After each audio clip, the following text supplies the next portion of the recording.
Aaron Pierce had owned his house for almost 10 years, but there was one part of it he had always avoided: the attic. The hatch above the hallway ceiling had been painted shut for as long as he could remember, and every time he glanced up at it, he told himself it was a job for another weekend. That weekend finally arrived when his wife, Megan, asked him to dig out the old holiday decorations before winter set in. Armed with a flashlight and a crowbar, Aaron pried the hatch open and pulled down the folding ladder. A wave of warm, dusty air rushed past him, carrying a musty smell he couldn't quite place. He climbed up carefully, expecting nothing more than boxes, cobwebs, and maybe a few mouse droppings. Instead, his flashlight landed on something enormous wedged into the far corner, tucked between two wooden beams. It was huge, easily the size of a large beanbag chair, covered in a tangled, fibrous texture that looked almost woven, like clumps of insulation and shredded paper packed tightly together over a long period of time. Aaron froze.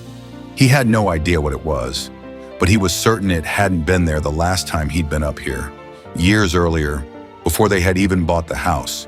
He called down to Megan, describing what he was looking at. She told him not to touch it until he knew what it was, but curiosity got the better of him. He nudged it gently with the crowbar. Nothing happened. He pressed harder, and the whole mass shifted slightly, as though it wasn't attached to anything at all, just balanced there on the beams. Aaron decided to bring it down for a closer look. It took both hands and most of his strength to wrestle the thing toward the hatch, and by the time he lowered it into the hallway, he was breathing hard and covered in dust. Megan stared at it from a few feet away, arms crossed, clearly unimpressed that something this size had been sitting above their bedroom for who knows how long. Aaron barely heard her. He had spotted something else in the better light. Small, dark holes scattered across the surface, almost like tunnels burrowed into the material. He carried the mass into the living room and set it down on the couch, partly because he didn't know where else to put it, and partly because he wanted to examine it properly. Up close, it looked even stranger than before.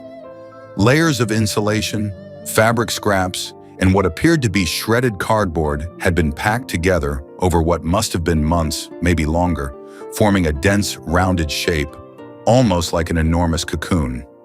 Aaron leaned in toward one of the holes for a closer look, and that's when he heard it, a faint, high-pitched sound coming from somewhere deep inside the mass.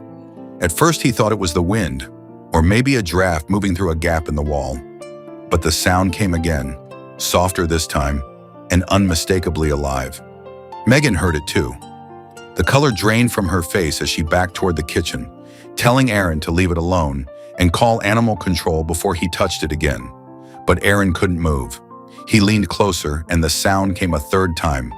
Not one voice this time, but several, tiny and overlapping, each one weaker than the last. Using a pair of scissors, Aaron carefully widened one of the holes just enough to see inside.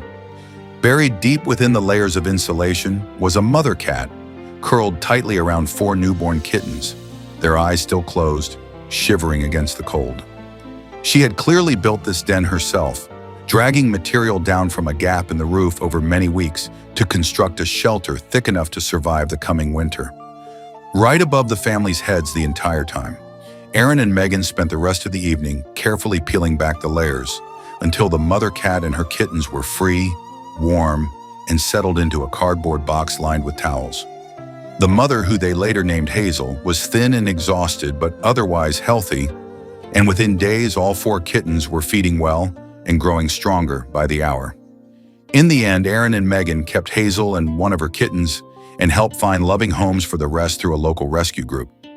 What had started as a strange, unsettling discovery wedged in their attic became the beginning of a new chapter for their family, one with a cat curled up on the couch instead of hidden away in the walls above them. Have you ever found something unexpected hiding inside your own home? Let us know in the comments below.